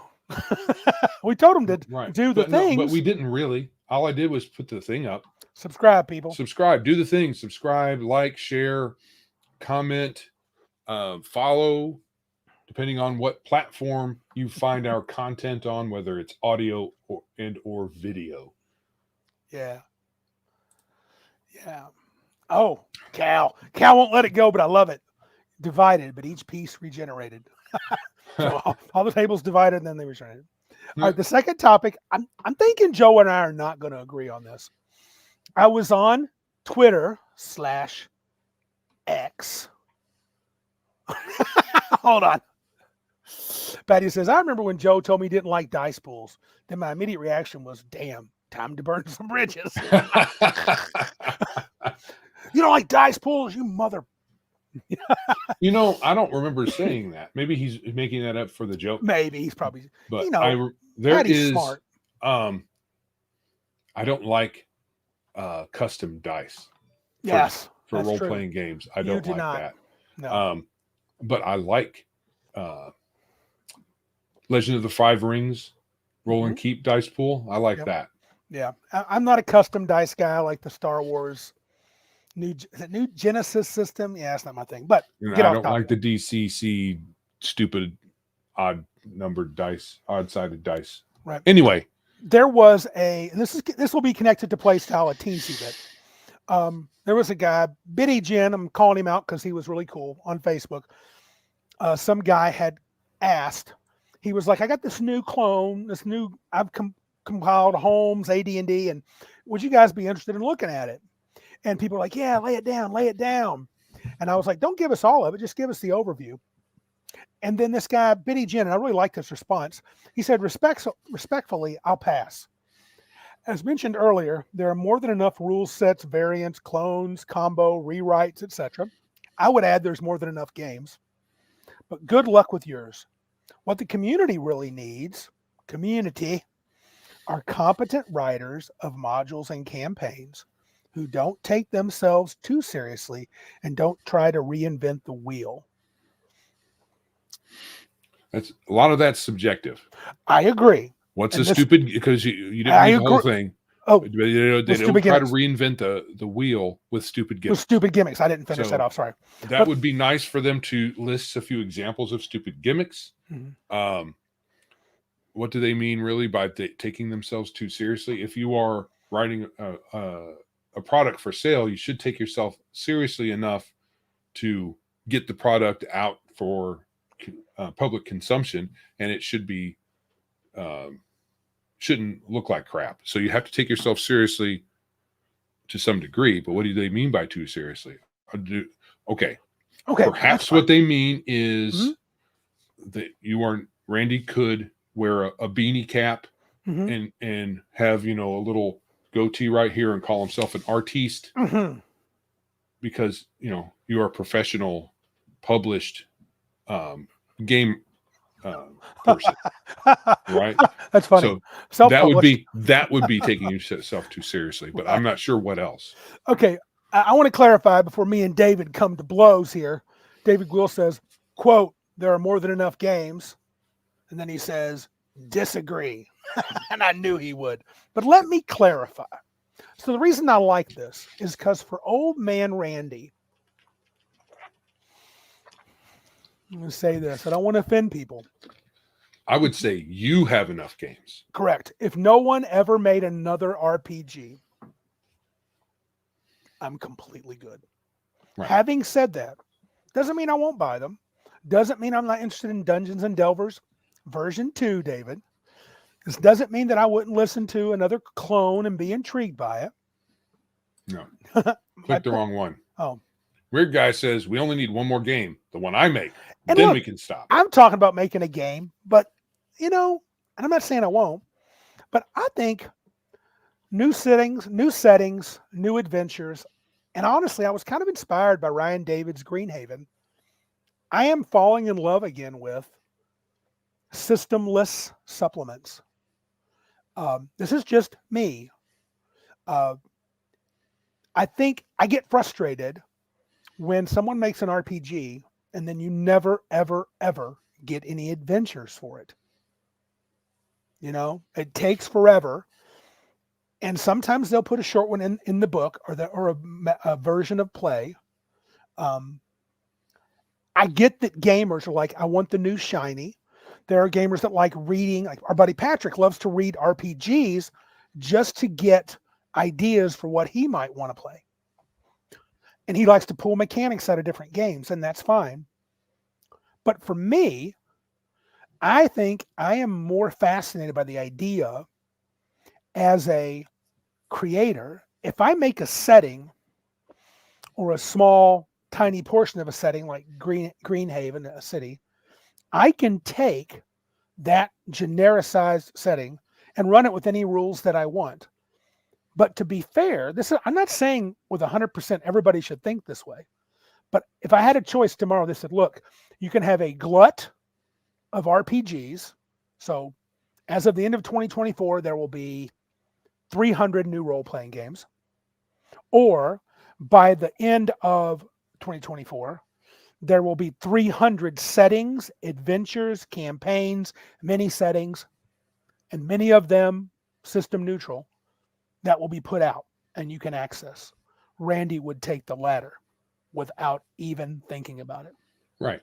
You like buying modules and settings. Right. But that's more a Randy thing than a universal rule, which is cool because we're talking about our opinions here on this stream. Absolutely. So I hate when people talk about community in a thing that's not a community. We all play. We all are players of a hobby. We all have adopted the same hobby. We here Biggest Geekus and the folks that listen and come back for more, you can consider us an internet community. And now that we have met many of you in person at our con, you can more call us a community from that point of view. But the entire hobby space is not a community. It's several, many hundreds, thousands of communities that act independently. So to say something weird like what the community really needs is like, you can't speak that to a whole community. He spoke only to me. I know, but he's saying the community needs. Correct, but I'm saying all I did was still the idea. Sure, I'm not yelling at you. Yeah, you can. It's Are you okay? I'll be all right. You need a safe space. Right, I do need. What I feel you. So what I'm saying is not your point of view, because I kind of do agree. Sometimes I think that there's more value in settings and modules, but then people, it depends on who you're talking to.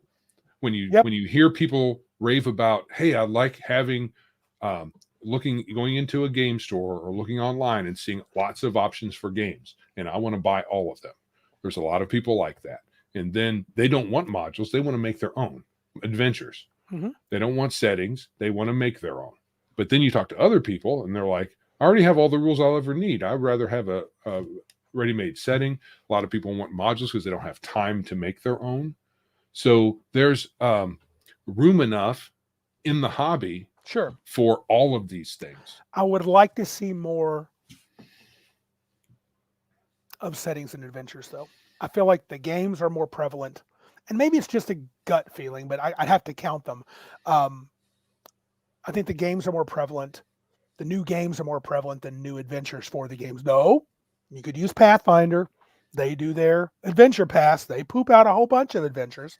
Mm-hmm. A couple of good comments here. Disco Barbarian says, to be clear, there are more games than any single human can ever play. That being said, raise your hand if you have ever read a game and not said pretty cool, but yeah, sure. And people dig that. I mean, especially, David Gwill's a big fan of, the games. He likes to figure stuff out. He always says, make your own game. And I'm not saying I won't, Mac Thompson says, I spend a fair amount of time converting shit from one game to another because I want the plot story maps. Yeah, I would love for the plots. Like I have a book. Oh God, it was Engine Publishing. And they have it. Well, hold on, it's up here. Let me see if I can find it. Engine Publishing, where they did 501 plots or whatever. And I love that book. That's inspired me to do a couple of things. Right.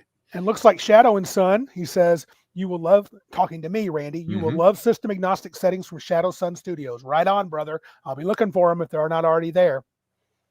Patrick brings up a good point too. Well, hold on. Elle's got a comment that I found interesting. He's talking to Patty, but he says the problem is every hack out there think they can reinvent D&D and produce something worth getting paid for. It's all the same crap.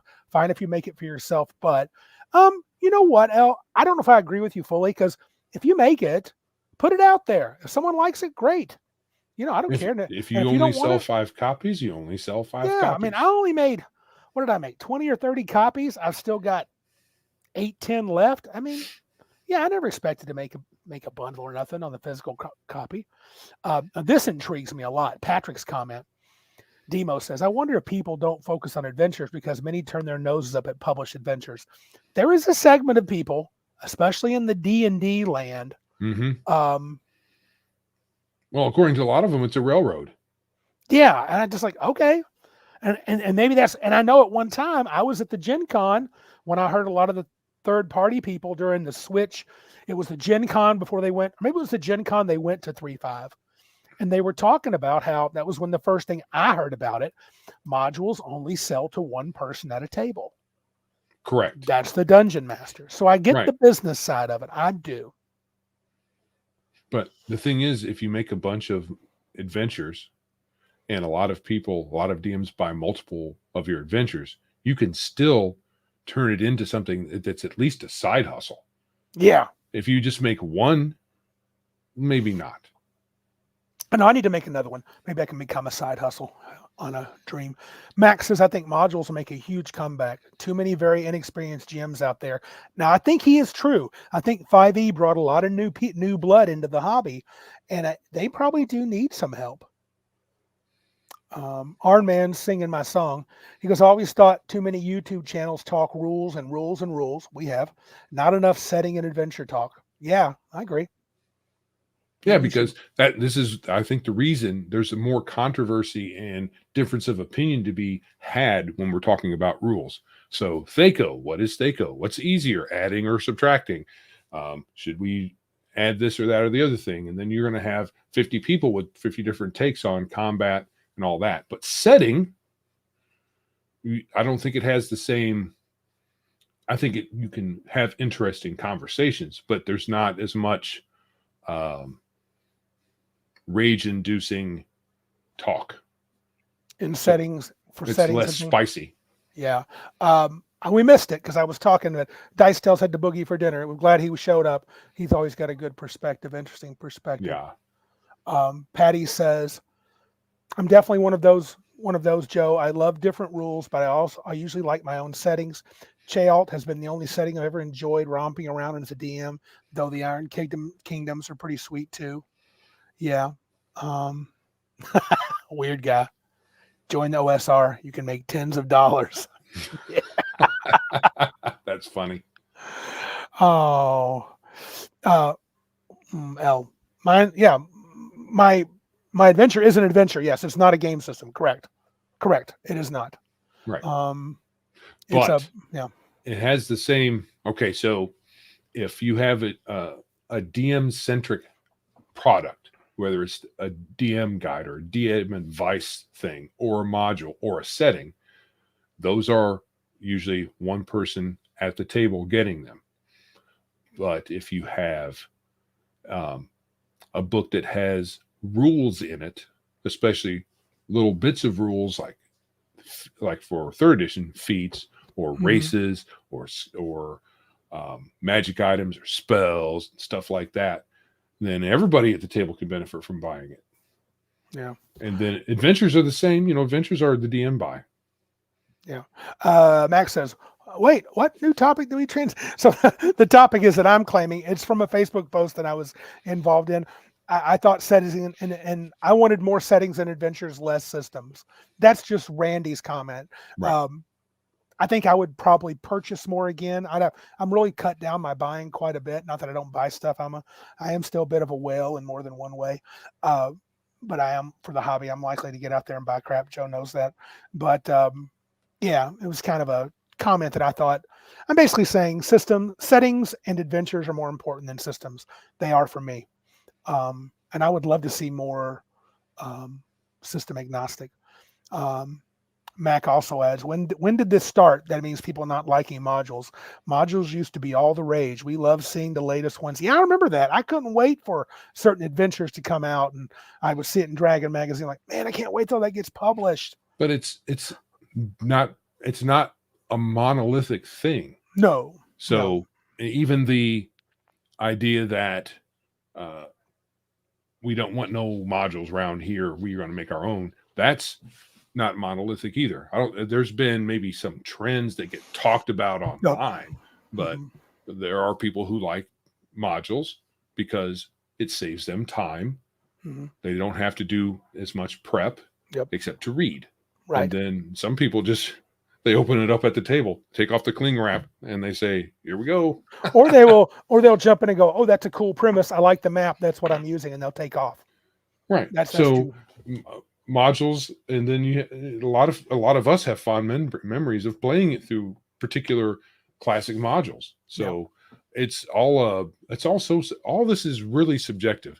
That's why what the community really needs is a phrase that I wish people would never use, because you need to define a lot of that. What is the community?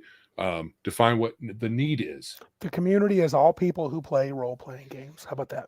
Yeah, there are too many different kinds of people in there to call it a thing. It's stupid. 1D, 2D people, 3D people, 4D people. Practical question. L says, Joe, are there more games or adventures on Big Geek Emporium? If I had to guess, I would say probably more systems than adventures. But I'd have to look. I'm not sure off the top of my head. Yeah. L has another question. Randy, the problems come to adventures when there are too many systems. Module A built for game 3, game 4 has one different rule, so demand module. Yeah, and see, I don't, and module A ported to game 4 with the single rule change. I would want, that's why I would want a generic, I would love to try to write a generic adventure with no stats, but common wisdom says that doesn't sell, even if it's in the fantasy realm, which is weird to me. You could use your own rules or whatever you want to play with.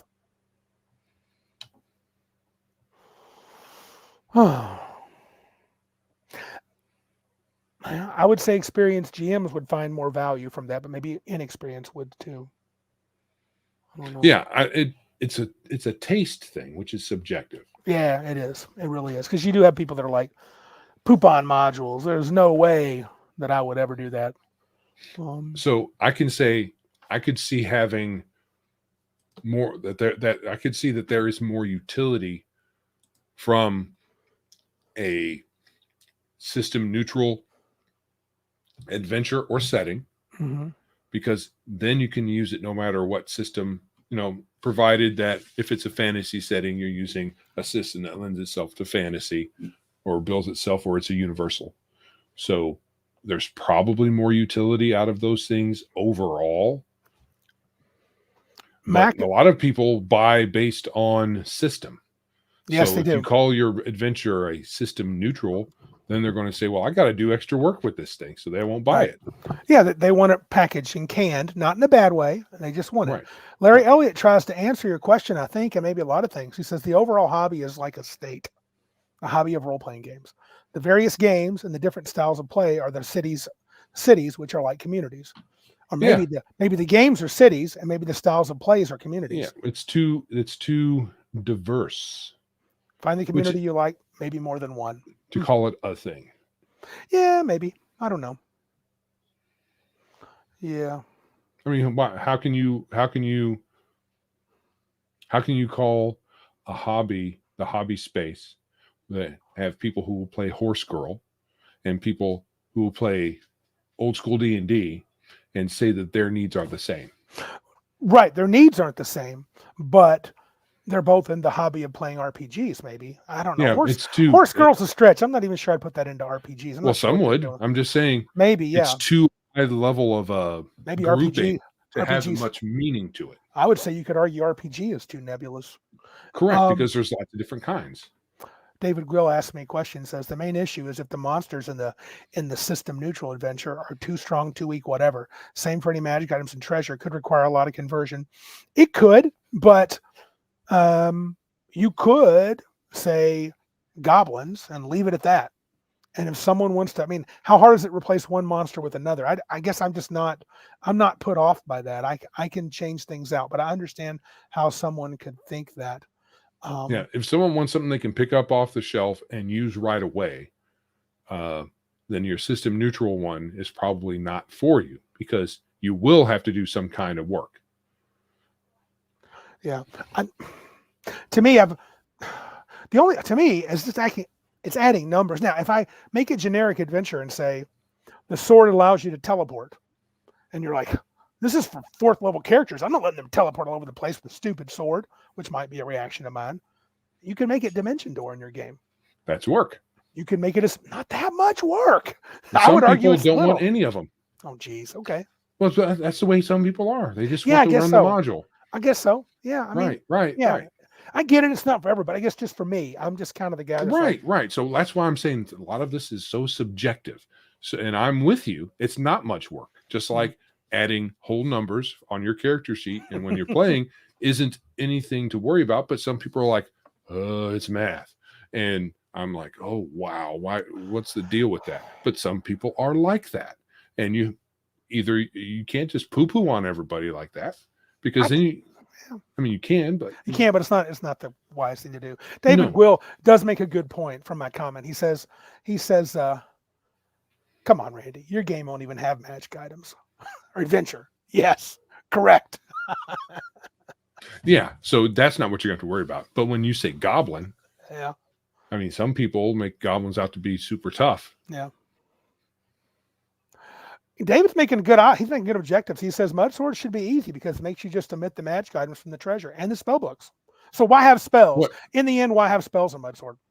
Or a treasure chapter. Or treasure chapter, yeah. Treasure? It is slimming down, You players that have went through that whole module or that whole dungeon, killed 500 different evil monsters. You expect treasure? I'm not giving you nothing for free. I'm not putting both of them up there, but I'm gonna meld them together. Disco Barbarian says, "Laugh out loud. Teleport willy nilly is too much power for any level. Fight me." Joe's gonna fight you because he loves teleporting every level, even at second level. Oh, no, hold on. Why does discussion? This is from Arnman. Why does discussion of a setting or adventure need to meet everyone's needs? Doesn't need to. Nope. Correct. I think Joe's kind of arguing it almost can't. I mean, if Joe and I said, "Hey, we're going to talk about Dark Sun next week," there are people probably, "I'm out. Don't care." Right. That's okay. I mean, that's a fine thing. I have no issue with that. Or just, I think what he's really talking about is an adventure that you want to make, right? That adventure doesn't need to meet everyone's needs. No. You're going... Nor the setting. Just calling it a fantasy or a setting. Just calling it a fantasy setting. Not everybody that's a role player wants a fantasy setting. They're not in fantasy. Maybe they're Westerns. So you're not going to meet everyone's needs with any particular product, which is buying into this isn't a community. It's several. Because different subsets of our hobby are after different things. To be honest, different needs. Even in our Cabin Con group, they all have 20-something people. We have different needs. A lot of them don't. I mean, we got guys that love the 5e and they're into it and they play the 5e stuff. And Joe and I are like, new 5e book means nothing. Right. Don't care. Trash. Don't care. Next. So even our small group has subsets. Though, if you have a game that you want to run at Cabin Con, just about everybody there will at least think about playing it. They may not all get to because, people will fill up your table, but most of us are willing to pay to play whatever because we all have played games at Cabin Con with each other up to now for, what is it, Cabin Con 18 coming up? Or 17? Yeah, 18. 18's this year. Yeah. 18 because it's now legal. Yeah. We were talking with Patrick. That should be the T-shirt. Cabin Con's finally legal. We got 18. So this is 18 years in a row, and I think we've gotten to the point where if I run a game, there will be people who want to play. If you want to run a game, there's lots of us that will run a game that, by and large, people will say, "Yeah, I'll play that," and they won't really care what the system is. Weird guy. So we got to be careful because some people get confused. So there is Big Geek Con. Big Geek Con is September 20 to 22nd. That's when we're inviting everybody to. Cabin Con is a separate quote unquote convention. That's not a convention. We just gather our boys up here that we know. We go up north in early spring and play games there. Big Geek Con is the one that's kind of open to everybody. Though, if you really, really wanted to come up here first weekend in May, I wouldn't say no. We'd give you a shot, weird guy. We're pretty selective, though. You would be tested. But there is a big lake out where we're at. That's correct. So we want to be wary of a bunch of guys out in the middle of nowhere where there's a lake. You don't know them. You better bring the correct play style and join our community. Right. No, just to clarify, Cabin Con is a different beast than Big Geek Con. Yes, correct. Patty says Cabin Con is a gaming lodge, the cool kids table of big geeks. Right on, dude. Well, Cabin Con has been going on long before we were Biggest Geekest or Big Geek Emporium. Yeah, Big Geek Con this is the second one this year. Yeah. Cabin Con is 18, and But Martinson, I'm not even putting that up. Not saying he's wrong, but did you see what Martinson wrote? Which one? The very last one. Well, You now sure it's to the bring second a bunch one. of lewd. So Joe said it anyway. We do joke a lot like that. What, you said don't say it out loud? That's what I was not going to, but you did. So I didn't want to. I've already said words people have said don't say online. Mac None Thompson of them says have been bad. But he's not scared by our threat. He said he grew up in Michiana. Big Lakes don't scare him none. good deal. Right on, dude. Bring it. Come Yeah. up to Cabin Con too. Take a trip in May. Take a trip in September. Boat grease? Is that a thing? Hey, man. I've never whatever heard works. of boat Yeah, grease. whatever works. I've heard of boats and I've heard of grease. Cal Does says, boat grease make it go across the water better?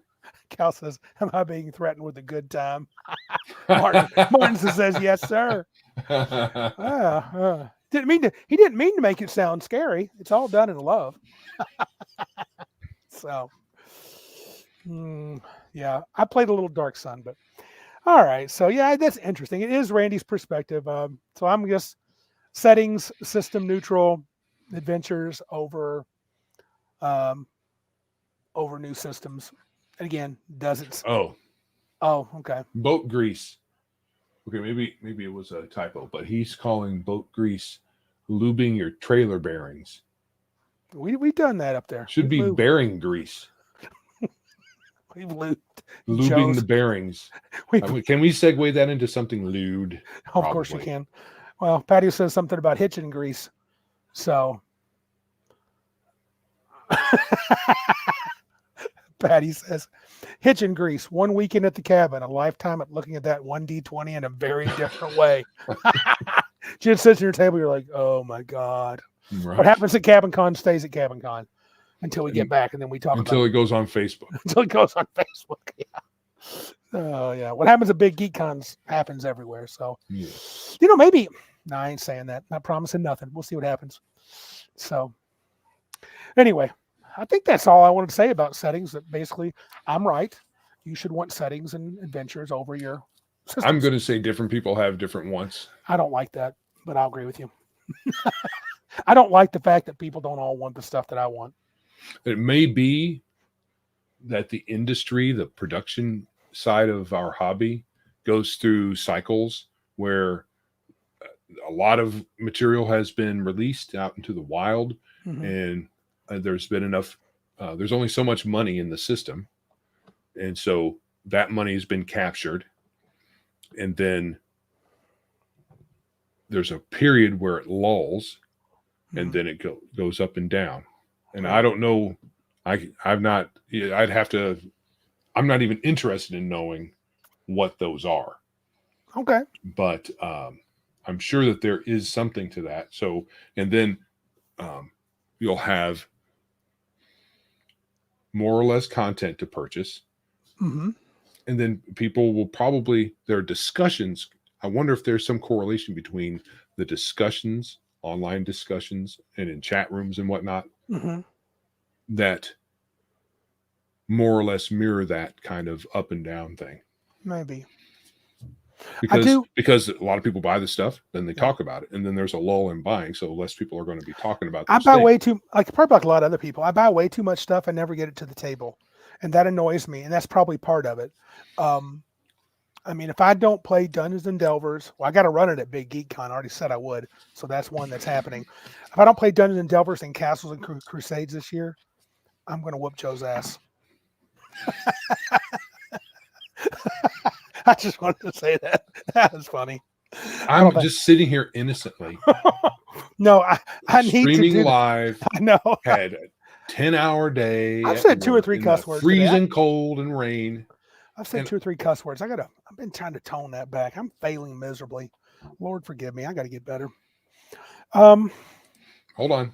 Yep. Before you talk about that, Armin says, let's discuss the best ways to get good adventures from Chat GPT then. That would be easier. I think I typed into a Chat GPT engine some lame prompt to do an RPG, it gave me grief. So maybe I need a better prompt. Yeah, maybe. Because according to some, ChatGPT can do anything. Well, Mac Thompson says that my method for getting good adventures is to never use ChatGPT. I would agree. Oh, L. He says, Randy, you lift pencils. Joe lifts packages. I think he can take you. He could, but it sounded good. You do go to the gym a bit. I do, baby. I can bench press over 200 pounds. So there you go. I'm not a total wuss. Just a little bit of a wuss. But you're right. Day to day, Joe's walking. I guarantee his legs would crush me in the nards if he kicked me there. Well, the thing is, neither one of us beat people up. I don't fight for a living. That's not a thing that I'm good at. I don't want to be good at it. I am 56, going on 57. I am not in the mood for fighting. So I think that I would have a much better time training to use a gun than training to beat people up. Yeah. It would work much better, much faster. Yeah. I actually have training in both. Yeah. Yeah.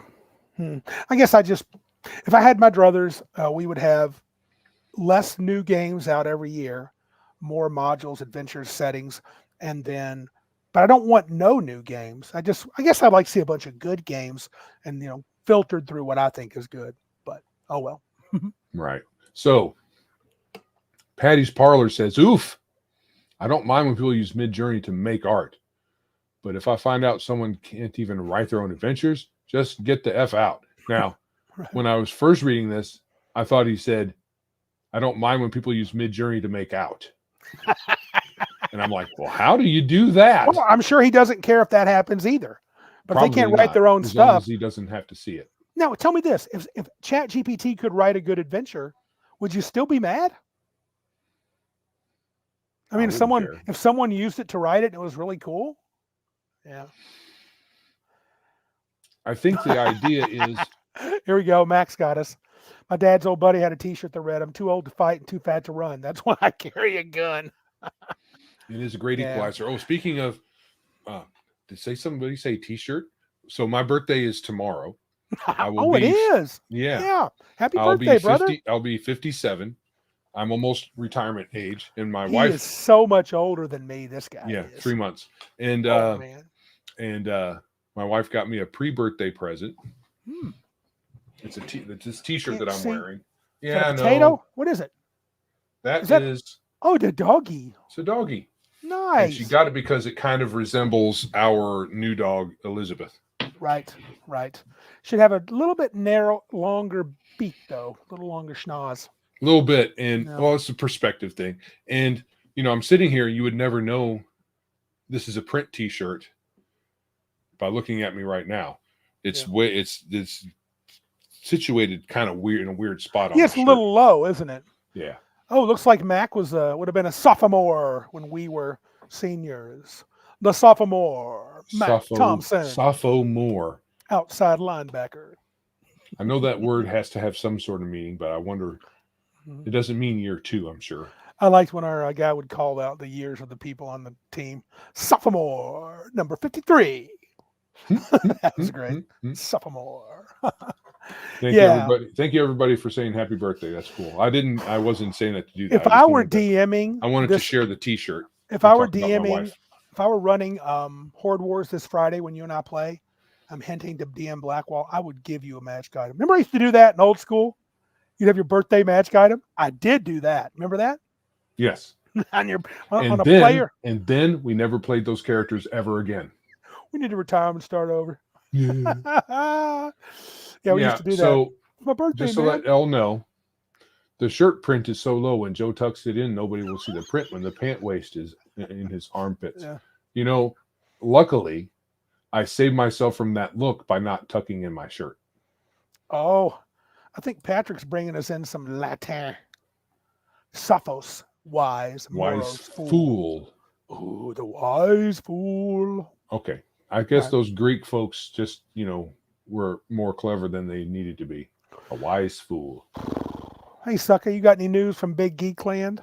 I want to give a minimal update on. So I'm off all weekend, and I'm hoping that I can work to solve some of the issues that we have over there with it being slow and not loading very well. So Patrick's bragging. He said it's Greek, actually, Randy. Greek. Excuse me. What did you say? Latin.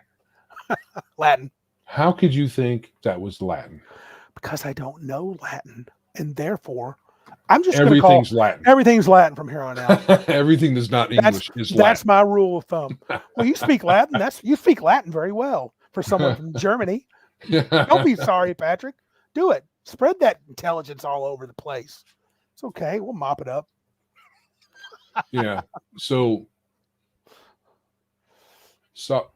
I'm gonna twist the knife a little bit more, Randy, and say, when we talk about fraternities, it's about Greeks. All of the names, they have that alpha, theta, phi, stupid nonsense. So you should have really known. I know Greek alphabet, alpha, beta, gamma. Yeah, all that crap. I should be able to spreck it. Cal says it is Bill at Dungeon Delver's birthday today. Happy birthday, fella. I like that dude. He seemed like a good cat. I saw on Facebook that today is either the day that let me just pull it up here so I can say the right thing. It probably they had to reload. They just had to reload, didn't they? Now I'm never going to be able to find it. What? Some famous authors, either their day they died or their birthday was today. Oh, awesome. He's Robert E. Howard. Robert E. Howard, Conan guy. Oh, really? Yeah. You're so close to that. I'm going to find out what famous geek person's birthday's on my birthday. None of them. That means I got it all to myself, as it should be. Yeah. Now that I'm an auteur. You are a unique being. A unique loser. Yeah.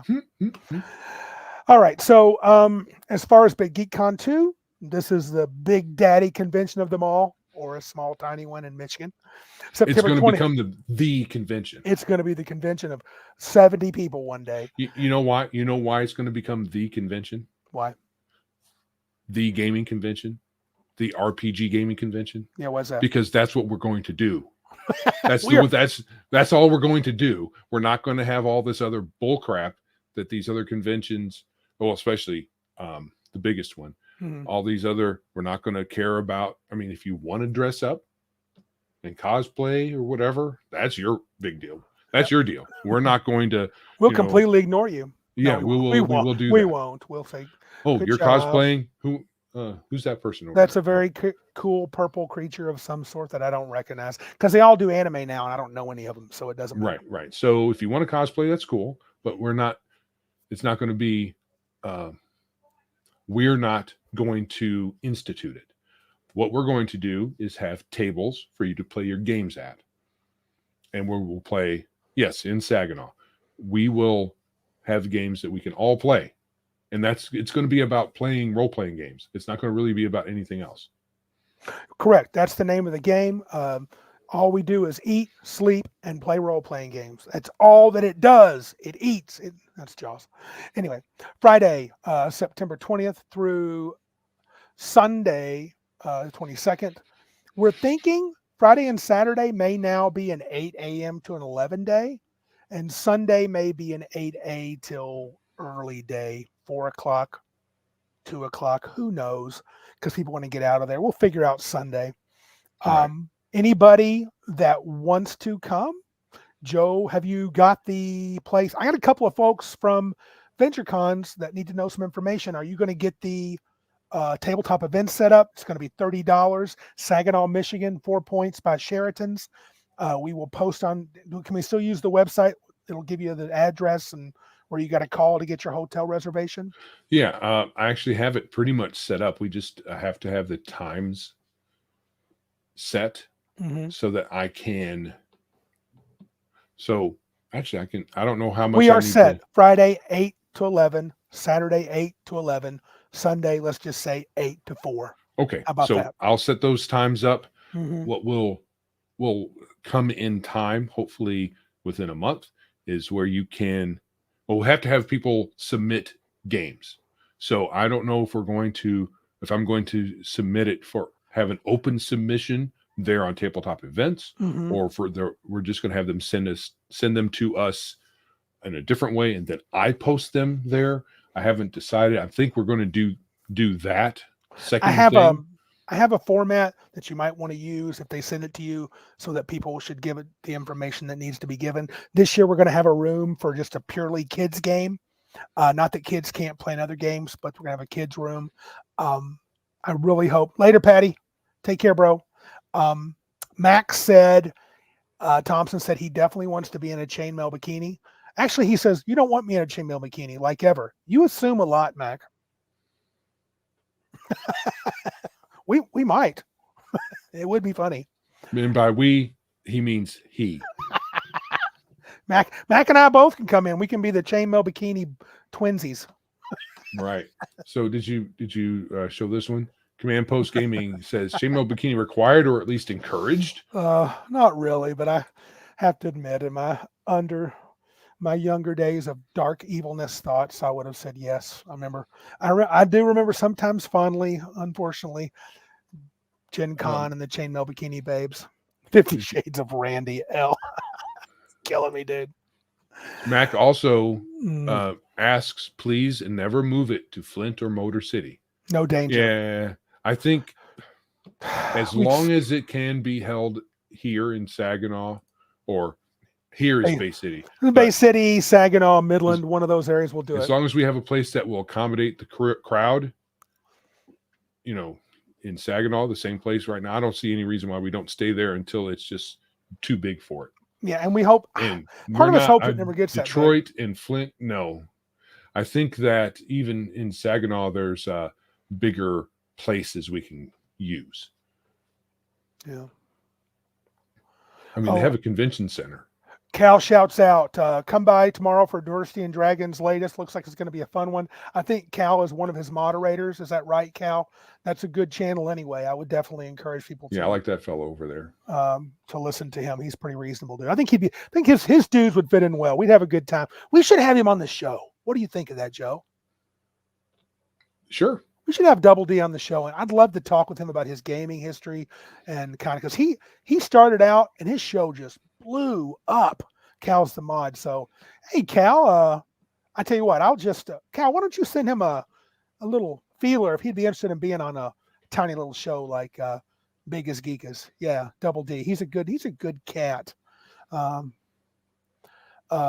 said he can command Post Gaming says I can only boat to Michigan. Gordon Lightfoot, anybody. That's anyway, not a pleasant reference.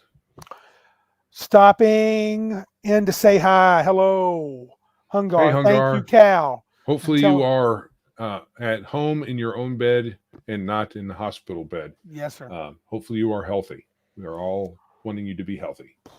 So 4 points by Sheraton and Saginaw. The address will be there. The phone number will be put in.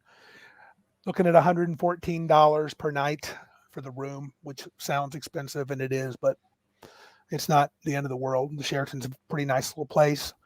If we can get 10 people. Good. It'd be cool. Hungar's at home. Yay. Excellent, sir. Anything else, Joe? I think we're about ready to scoot on out of here. I think we are. All the links to do all the things and check out all our stuff at Big Geek Emporium and all that good stuff. And for Big Geek Con, look for us hopefully by next week at the latest. We will have the tabletop events link ready. And hopefully a couple of weeks after that, we'll start having either open submissions right there to tabletop events, or we'll just collect them ourselves and then I will post them. Yeah, one way or the other. We're going to have it. I want it to so that people can sign get their badge there at tabletop events and sign up for games right there. Let me do something real quick before we boogie. I want to give Max some info and everybody else about the place. Hopefully it'll let me do it. And can I put a phone number in the chat? This is their phone number. You can also find this. You can just Google this dang place. Mention Big Geek Con 2, and you'll get that $114 rate for Friday and Saturday night. And I plan to be there the whole time. Joe may have to duck out for part of one day, and we'll see what happens. But got some other plans, got some goodies to give away. We might do some other things, but Joe and I've got some chatting to do. So, do we have split rooms like old Gen Con days, command post gaming? What do you mean? You can if you want to, man. He's talking like back in the old days, dude, we put like 6-7 people in a room. Have sleeping that's bags. Gonna be up to you guys. You do what you want, man. It doesn't hurt my feeling. Thank you, Cal. He says he's messaged Double D in Discord. Yeah, we did. I just like to have him on and chat with him. I like to know where his where he kind of got his idea for his show, and he does some really. Oh, sorry. Shit. What are you doing? I'm messing with stuff. Quit it, Joe. I'm going to take away your rights here. You're taking my right. I'm going to fight for my right. I'm going to be like the Democrats. I'm going to fight for my right to play D&D. Well, I'll be like politicians. Both sides like to do that. Cal says, what's the rates? $114 a night. I think that's outrageous, but that's supposed to be a deal. So, well, I mean, if you're going under $100, that's more like motel rates than hotel rates. Yeah. I'm not sure what they offer. I don't even know what that whole space is for. What is good for a room? What is good price for a room? Max says it's normal. Patrick made a comment. The whole 3 days, 4 nights of Cabin Con, a different thing, is cheaper than that one night there. But that's because we're $190 a night where Cal is. Yeah. So you're getting a deal, bro. Fly out, man. I know it's a lot to ask. Just love to see you, Cal. It'd be cool. Yeah, flying out and 114 a night. Okay. Yeah. So the rate, you also have to, put what hotel it is, because 5-star. This isn't a 5-star hotel. Mm-hmm. And I don't even know what the rates would be for a 5-star. 5-star is probably way out of most of our price range. I don't even know if it's a star. Yeah. Would that hotel have a star rating? Oh yeah, I think it's a 3 or 4 star. It's not 3 bad. or 4? I think it's a 3. Okay. I think it's a 3. Yeah. It's a nice enough place. Yeah. Nothing fancy. Right on, Cal. No worries, brother. We understand. All right. I think we should get as Joe likes to say, get the H out of here. Get the H out flunk of here. Out. We'll have more details next week, hopefully. And anyway, you ready, Joseph? I am ready. All right, guys. Thanks for the chat tonight. It was great. Good stream. This is Randy. And this is Joe. And remember, if you can't be big like us, then be geeks like us.